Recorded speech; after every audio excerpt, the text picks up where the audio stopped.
This is MRC Uncensored. I'm Dan Schneider.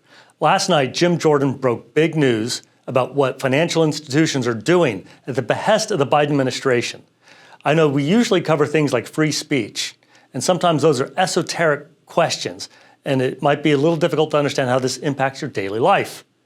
But now your bank very well may be helping law enforcement investigate you because of the transactions you've made.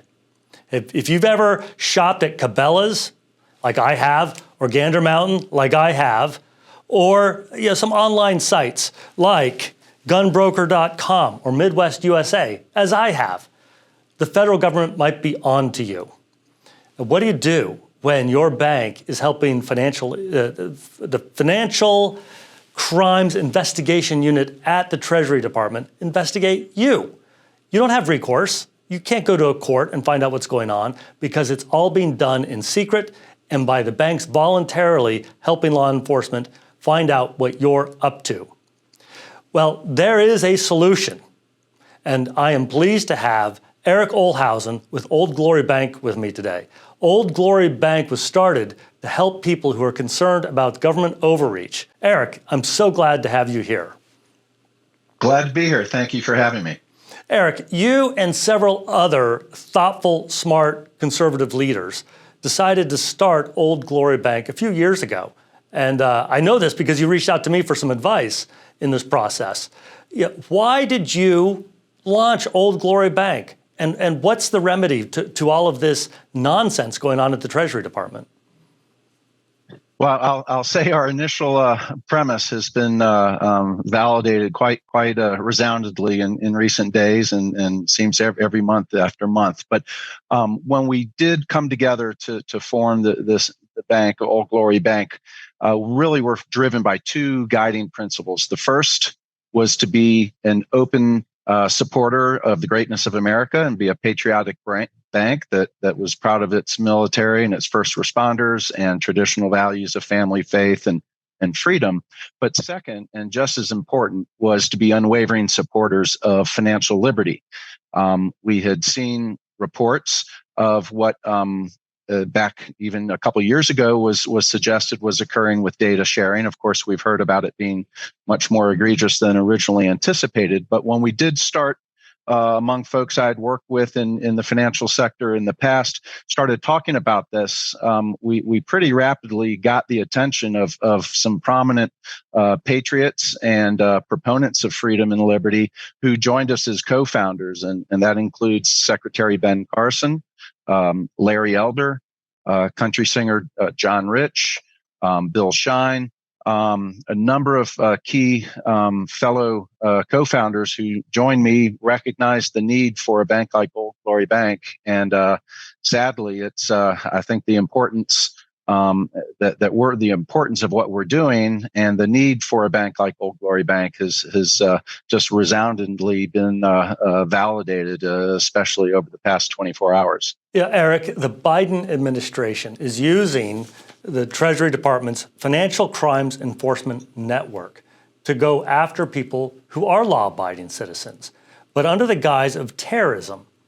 The mission of this FCEN at Treasury is, and I'm quoting here, to combat terrorism and promote national security through strategic use of financial institutions. Time and time again, we here at the Media Research Center have seen how the Biden administration, under the cloak of anti-terrorism efforts, have gone after conservatives. At the Department of Homeland Security, the Targeted Violence and Terrorism Prevention Grant Program, several grantees are operating to shut down conservative voices. And here the Treasury Department is doing the same thing. Under the guise of anti-terrorism, they are going after people who, and I'm not making this up, I'm reading this straight from this document. If people have used terms like MAGA or Trump, and they have made any purchases at places like Sig Sauer, Cheaper Than Dirt, Bass Pro, or Cabela's, they are being looked at, investigated to whether they are terrorists. Now, I have purchased firearms. I'm a firearms owner. I've purchased firearms from Cabela's, from Gunbroker, from Gander Mountain. from Midwest USA, from Sig Sauer. I'm a Sig guy, by the way. And I'm a law-abiding citizen. I have always made my transactions legally under both Virginia law and federal law. So what business is it of the federal government and a financial institution to investigate me? Yeah, you're absolutely right. I mean, think of how high a bar it is for a search warrant to be granted, and reasonable suspicion of an actual crime and specific suggested activity or knowledge of something that might be there that would support the the exercise for a law enforcement to exercise that warrant and be granted that warrant. What we're hearing here is the bar was so low that just anyone who happened to make a purchase at those types of establishments you mentioned, who made a reference to certain terms in a Zelle payment, let's say, and what we're seeing, I mean, it's clearly not just conservatives being targeted here. That might have been the ultimate and the initial target in mind, but it was such a broadly cast net. There are plenty of Democrats, not just Republicans, who like to go out into the woods and maybe shoot skeet or hunt. It was so far-reaching and such a low bar, meaning no bar at all in this case. Just a complete upheaval of traditional protections for Americans to lawfully go about their life, exercising their constitutional rights. And this goes beyond our Second Amendment rights as well. One of the things flagged is the purchase of books, including religious texts. So if you've bought a Bible, or if you've bought a knife, you might be being under investigation right now. Your bank, if it's not Old Glory Bank, your bank might be helping law enforcement investigate you because, again, I am quoting from this Treasury Department document, you are already deemed a, quote, person of interest if you have used the word MAGA or used the word Trump and you've purchased anything from any of these stores and dozens of other stores, whether it's a book or whether it's a knife or whether it's a gun or anything else. Yep. It seems like even if it was a sleeping bag at Cabela's. So just such a wide net having been cast. And I would say to the extent that was supported and fulfilled, it sounds like there were financial institutions that were honoring those requests and quietly doing so, which is something I think individuals should think twice about as to who they elect to do business with. And that's certainly something we would always encourage someone to look at Old Glory Bank. It's our whole premise of being was to take politics out of banking, to be what truly is an inclusive position. And one of our mottos and slogans is "We stand with you no matter where you stand." It's very analogous to being a supporter of free speech, of being against censorship. It truly is a mission to not exclude individuals, because we certainly would see the irony of being a hypocrite, and we welcome all, and we commit to all customers so long as they're lawfully operating, that they can bank at Old Glory Bank and free of concern of being canceled and debanked, which is another topic, but then also equally important, can be comfortable and confident that their data will not be just shared willy-nilly, without being completely lawfully compelled, legally compelled to do so. Well, Eric, you just used the term debank. Now, my friend Nigel Farage, and he is a good friend of mine, he was debanked. He's British, but he was a client, a customer of a bank for many, many years. And then one day, that bank just told him, "We don't like you." Mm-hmm. So we are, and by like you, not that he was rude to them, they didn't like his political views because he's a conservative. So they canceled his account. They debanked him. Now, I'm not aware of debanking going on in the United States based on political perspective yet. But it's happening in Canada. It's happening in the United Kingdom. I would say it actually, there are quite a few examples. Right in January of 2021, Stripe very publicly, it was reported, stopped processing payments at President Trump's campaign websites and fundraising websites.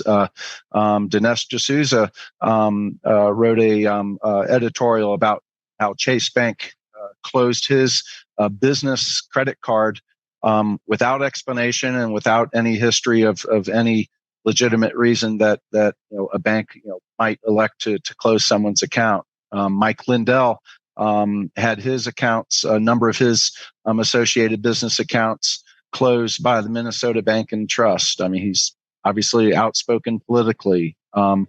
You have Donald Trump Jr. had a number of his media business accounts closed as well. It's actually there's sadly quite a list that also touches on even people who are less outspoken, let's say, and publicly noticed and reported.